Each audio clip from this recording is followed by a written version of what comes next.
जीवन में एक बार ऐसा दौर आया जब मैं बैंकरप्ट हो गया, दिवालिया हो गया।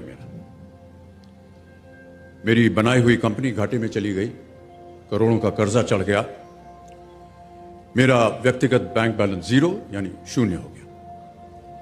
कमाई के सब जरिए बंद थे और सरकार की तरफ से घर पर कुर्की के छापे लग गए। ये बात धीरूभाई को पता चली। बिना किसी से पूछे या जाने उन्होंने अपने छोटे बेटे और मेरे मित्र अनिल से कहा, इसका बुरा वक्त है, इसे कुछ पैसे दे दो। अनिल ने मुझे आकर ये बताया,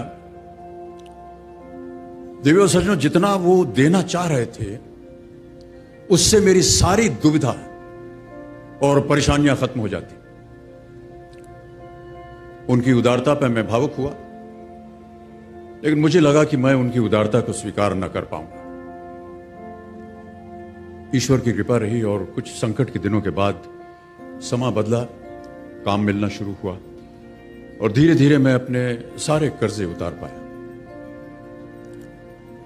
एक शाम धीरूभाई के निवास स्थान से इवेंट पर एक दावत के अवसर पर मुझे भी आमंत्रित किया गया।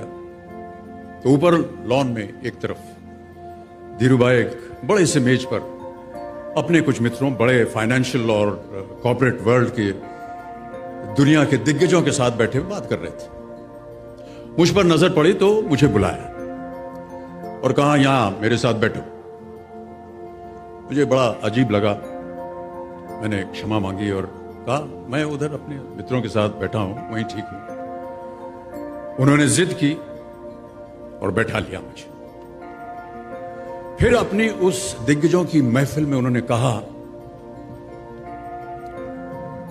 यह लड़का गिर गया था लेकिन अपने बल पर फिर खड़ा हो गया है, मैं इसकी इज्जत करता हूं।